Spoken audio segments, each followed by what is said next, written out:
उस दिन उसने अपनी माँ को किसी के सामने झुकते देखा।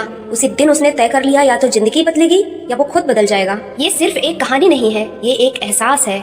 शहर के एक छोटे से पुराने मोहल्ले में टूटा फूटा सा घर था। उस घर की छत बारिश में टपक रही थी और दीवारें जैसे नई कहानी सुना रही थीं। उसी घर में रहता था एक लड़का आरव, एक ऐसा लड़का जो बाहर से बिल्कुल सामान्य दिखता था, लेकिन अंदर ही अंदर बहुत कुछ सह रहा था। एक रात घर में बहुत जोर जोर से झगड़ा हो रहा था। पिता गुस्से में चिल्ला रहे थे, मैं अब और नहीं सह सकता। माँ रोते हुए बोली, तो हम क्या करें, हमारा क्या होगा। कोने में खड़ा आरव सब कुछ देख रहा था। उसकी आंखों में डर था और दिल में एक अजीब सा खालीपन। अगली सुबह उसके पिता बिना कुछ कहे घर छोड़कर चले गए। दरवाजा बंद हुआ और उसी के साथ आरव के बचपन की मुस्कान भी खत्म हो गई। अब घर में सिर्फ दो लोग बचे थे, आरव और उसकी माँ। माँ ने लोगों के घरों में काम करना शुरू कर दिया, सुबह से शाम तक मेहनत, लेकिन फिर भी कई बार पेट भर खाना नहीं मिल पाता था। एक दिन आरव ने धीरे से पूछा, माँ हम ऐसे कब तक रहेंगे। माँ मुस्कुराई, लेकिन उसकी आंखों में दर्द साफ दिख रहा था। स्कूल में बच्चे भी मजाक उड़ाते थे, देखो नौकरानी का बेटा आ गया, तू जिंदगी में कुछ नहीं कर पाएगा। ये शब्द आरव के दिल को तोड़ देते थे। वह घर आकर चुप बैठ जाता था और खुद से पूछता था, क्या मैं सच में कुछ नहीं कर सकता।